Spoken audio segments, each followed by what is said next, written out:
Rabbi Lopatin. I'm the Rabbi of Kehillat Etz Chayim of Detroit. We lived in Northern California. For the high holidays, we would stay over at my grandmother's house, and we would all sleep there because it was within walking distance of the shul of Beth Israel in Berkeley. So I just remember all of us sleeping there on the floor in my grandmother's, studio or one-bedroom apartment, and because we didn't want to drive on the high holidays. And when I was in Oxford, working on my doctorate, which I'm still working on, but I had a friend who's also a rabbi, and I remember taking a walk when I was, again, in graduate school, and he said, look, Asher, if you really want to be a rabbi, don't worry about your impact or what kind of career you'll have or anything like that. Just what is your passion? And I realized my passion was to be a rabbi, and particularly a pulpit rabbi. That's when I made the decision about halfway or a third of the way through my doctorate. I decided, no, I want to be a rabbi. And I had studied at Brisk Rabbinical College in Chicago, done some smicha there already, just because I was interested in learning. But then I went to Yeshiva University to finish my smicha there. I have to say, connecting with people when I was a rabbi in Chicago was after morning minyan, was sitting around with the old guys mostly. There were some gals there, but usually mostly old guys in their 80s and 90s. And we did some learning, we did some Mishnahs, we did some Tanakh, some Bible, but mostly just schmoozing with them. And people feel connected to Judaism, connected to Yiddishkeit somehow, whether it's a piece of Torah that I'm teaching, whether it's davening where people are getting into it. Just this last Shabbat, there were some teenagers that came late, and yet they were sitting and davening, catching up. And to see people connecting to our tradition, to Judaism, inspires me. So both connecting with people and seeing people connecting with our tradition, that's what really, really excites me. Kiddush, not because of the food, but just because everyone gets together and everyone is excited to see each other. And my wife, Rachel, is incredible. She's always introducing new people to other people. So to see that kind of social mixture is very inspiring. Just entering into Shabbat. I remember I always used to fall asleep at some point in Kabbalat Shabbat on the Friday night service. Just that transition from the hard work of the week to Shabbat is really a favorite time.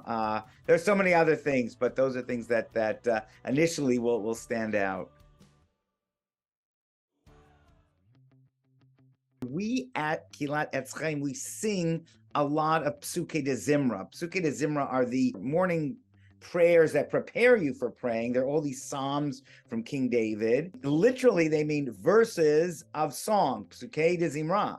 So we sing a lot of them, and I look forward to some of those tunes that we do actually every morning when we start out. And I actually insist that I take that part of the service because I want to sing and I want to lead the singing, and so that's a part, one of my favorite parts of the service. Shavuot is the holiday of receiving the Torah because it's so intense. It's just 2 days, and it's really the first day, and it's late at night. It starts in the summer or towards the summer, so it's late. So you're eating late, and then you're staying up all night learning. The Tikkun Leil Shavuot is a great tradition. I love Shavuot, and I love the dairy. I love some of the customs that we have. It's just sort of an understated holiday that I really love. Jelly donuts on Hanukkah, and particularly, no insult to the wonderful bakeries we have in Detroit, Israel does an amazing job with sufganiyot. So some of the fancy sufganiyot in Israel are just incredible. I gotta say that.